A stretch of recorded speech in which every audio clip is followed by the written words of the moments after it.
Hey guys! Today we're going to go over a true crime case, and I'm sitting on my bathroom floor because it has the best lighting, so let's sit on my bathroom floor and talk about crime. Sorry. Alright, the case we're going to go over today is Natalie Bolinger, a 19-year-old female from Colorado. On December 28th, she went missing.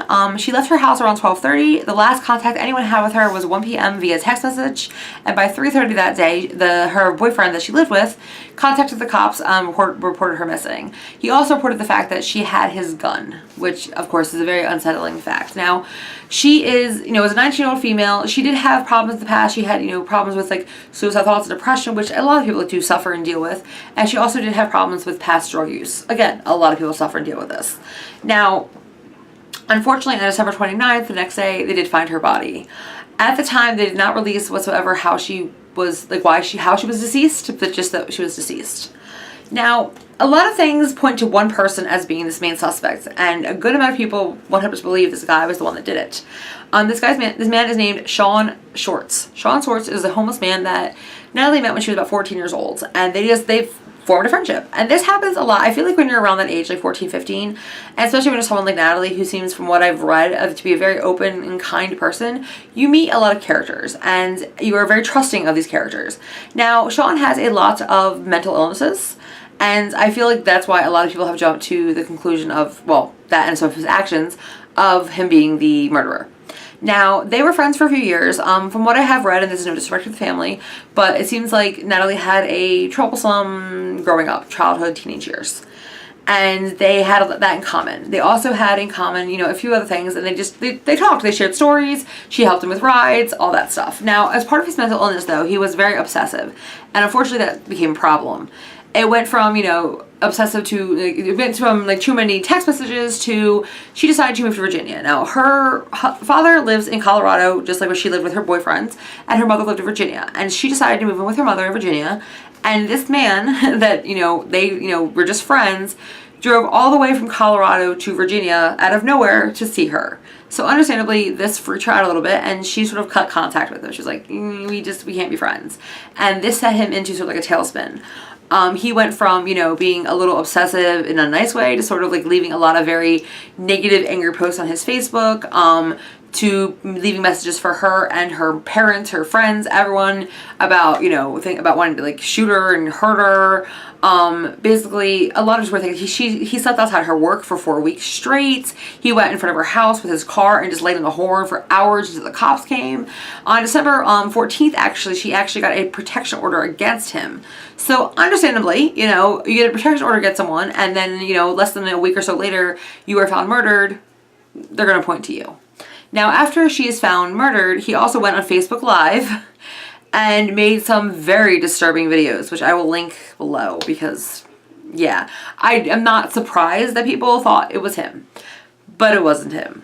About 2 days ago, a guy named Joseph Lopez was actually charged with her murder because he confessed to her murder. Now, what happened is, on the day that she disappeared, on the 28th, they got her phone records. And on her phone records, she had 111 text messages between her and another phone number. And the other phone number was Joseph Lopez. And 111 text messages is an odd thing upon itself.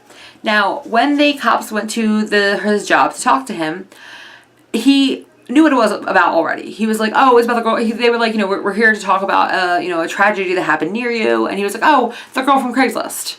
So they were like, So what his story is, and he's had a few versions of it, but pretty much his story is he was on Craigslist looking through the women seeking men's ads, and there was an ad saying, I want to put a hit out on myself. And like any rational person, I guess, he decided to contact this person via email first.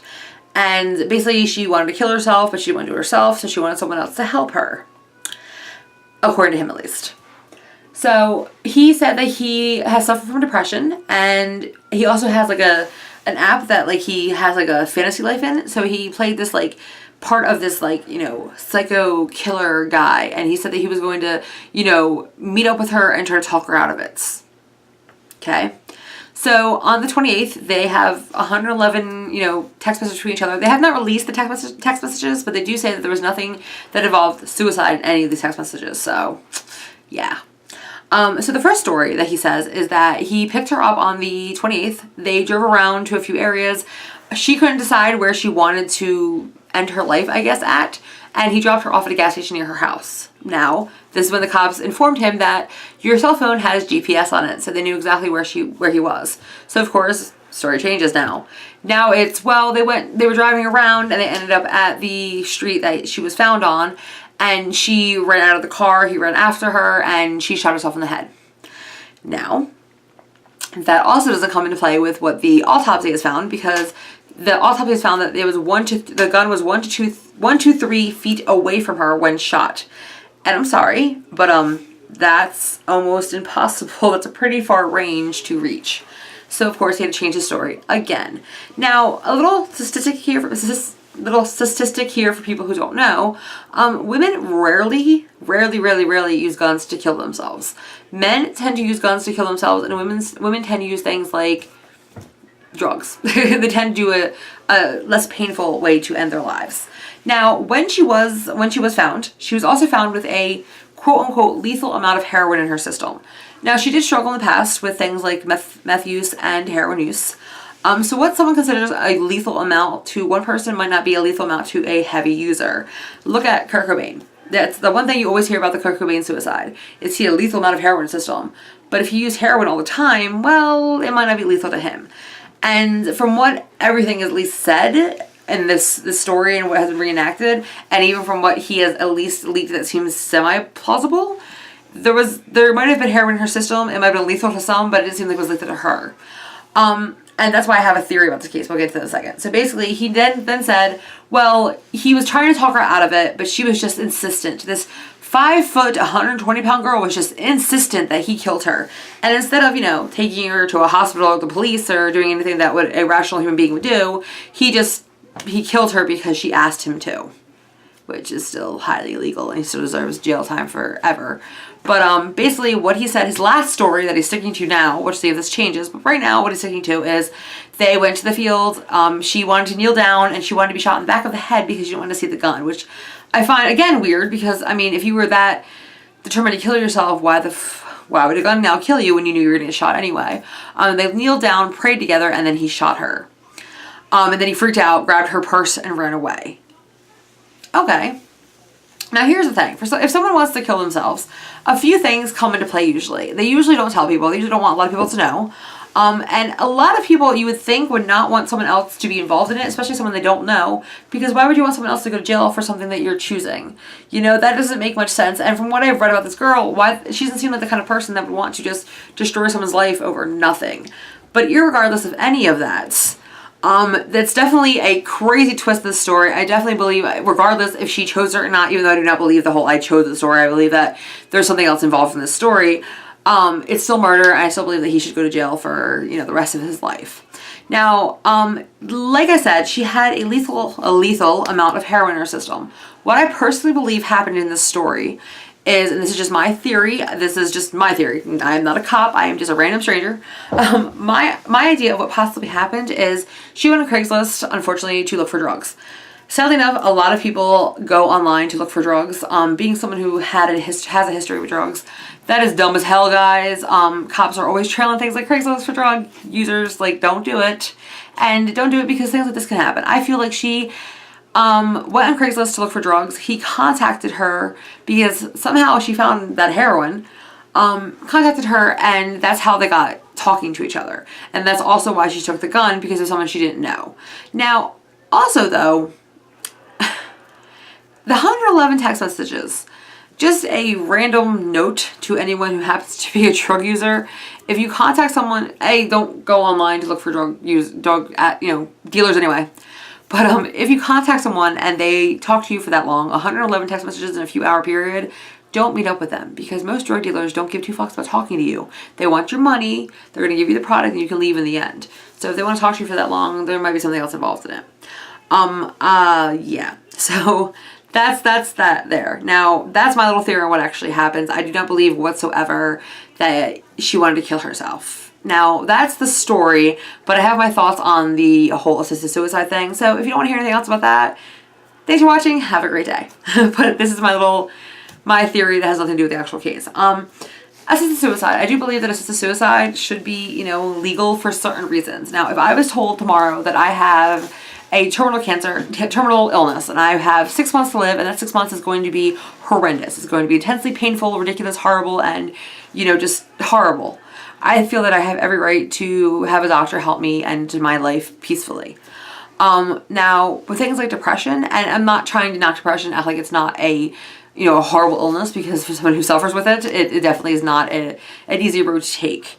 But it can be manageable with medication, with therapy, with a lot of various things. So it is not like a terminal illness.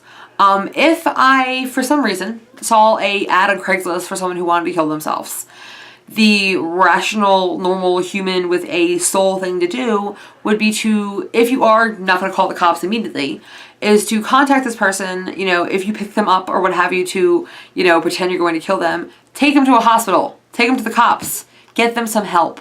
Because a lot of times people who have survived their suicide attempt, I don't know why I survived, who have survived their suicide attempt, usually have regretted it. You know, it was a rash decision, if you will. So if you actually did want to help this person not harm themselves, and you didn't decide to just call the cops then, you would have picked them up and took them straight to the hospital or took them to the cops. She's 5'1" and 120 pounds. I don't see how she could have been intimidating and forced you to harm her. I feel this guy had some kind of ulterior motive. Be it that she was looking for drugs and he just, you know, wanted to find an easy target if you will, because, you know, when you are looking for drugs, you become an easy target because you get in a car with people that you never would, or talk to people you probably never would. I'm not really sure what the story behind it is, but I believe that assisted suicide should be legal to an extent when it becomes to things like terminal illnesses that are going to, you know, cause you nothing but torturous for the rest of your life, you know, for the rest of the time that you have. Like, the 6 months you have are going to be horrible. Yes. And it should be dealt with a doctor. Some random stranger on Craigslist? No. And do I believe his story? Hell no. No, that was not at all what happened. He definitely killed her. Even if it was true, he still killed her. And he still deserves everything that's possibly coming to him. So there will probably be a part 2 to this once they go to trial.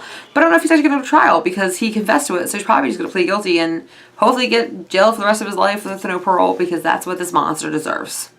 Alright guys, have a good one. Bye.